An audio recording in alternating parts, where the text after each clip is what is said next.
Good afternoon, Jennifer. Good afternoon, ma'am. Okay, Jennifer, can you tell me about yourself? I'm Jennifer Ramirez, 28 years old. I'm married. I have two kids, ma'am. Okay, I have a few questions for you to answer, Jennifer. So let's start. Yes, ma'am. Why do you want to work as a maid? To support the education of my children and to have a high salary. Why you choose Malaysia when there is a lot of other country? Because Philippines and Malaysia are the same time and it's here in the Philippines. How are you qualified for this job? Because I'm a hardworking, trustworthy, honest, and polite. May I know what your educational level is? High school graduate, ma'am. What was your recent working experience? Rose Shopping Center, ma'am, as a cashier. Have you worked abroad before? No, ma'am. Do you have experience of taking care of baby? No, ma'am. You don't have any experience? Yes, ma'am, except for my kids. Okay. How about elderly? I don't have, ma'am. Do you have any other special skills? Yes, ma'am. Like, Cooking and washing, ma'am. are you willing to learn new skills? Yes, ma'am. Are you willing to work with a family where the mother-in-law or any relatives stay together? Yes, ma'am. Currently, are you still working now? No, ma'am. Do you know how to cook? Yes, ma'am. What sort of food can you cook? Filipino food, ma'am. Are you aware that you will have to do washing, cleaning, ironing, and cooking? Yes, ma'am. From all the house chores that I mentioned to you, Jennifer, which do you like most? Cooking, ma'am. Okay, if ever you were selected to work in Malaysia, who will take care of your kids? My mother, ma'am. You are not allowed to use handphone during working hours. Yes, ma'am. You are only allowed to use handphone after you finish all the works and when going to bed. Yes, ma'am. You are strictly needed to surrender the handphone to your employer in the morning and your employer will return back to you once you're going to bed. Yes, ma'am. If ever your employer finds out that you're abusing of using your handphone and it's affected your work performance, your employer will confiscate your handphone and you are not allowed to hold it anymore. Yes, ma'am. Instead, your employer will allow you to call to your family 3 times in a month. You only allowed to bring normal phone and you are not allowed to bring smartphone. Are you agreed for the terms and condition? Yes, ma'am. Are you agreed to the rules and regulation for the handphone? Yes, ma'am.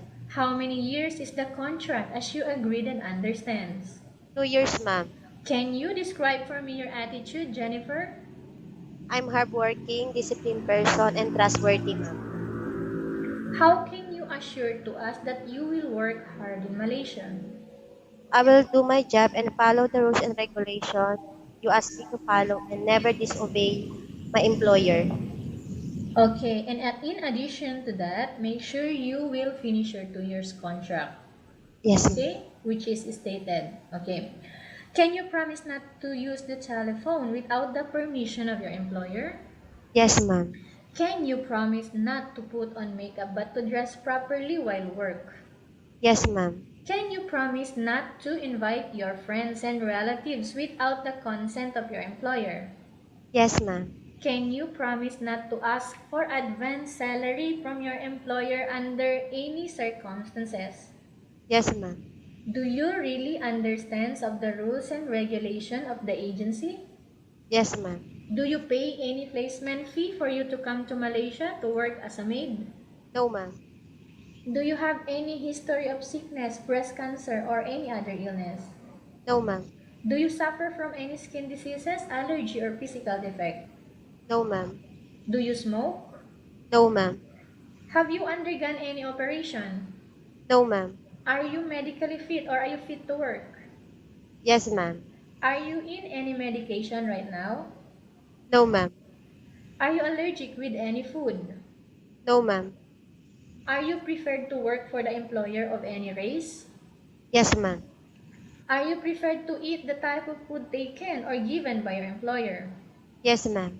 Are you afraid of being left alone in the house? No, ma'am. Are you afraid of dogs or other pets? Yes, ma'am. You're afraid of? Dog, ma'am. Okay. Can you promise to work according to instruction from your employer? Yes, ma'am. Do you have any family members working in Malaysia? No, ma'am. Okay, Jennifer, we have finished our question section. Let's go to case study. I have a case study for you and I want you to answer me truthfully, okay? Yes, ma'am. Upon arrival in Malaysia within 6 months only, if ever any of your family members passed away, what will you do?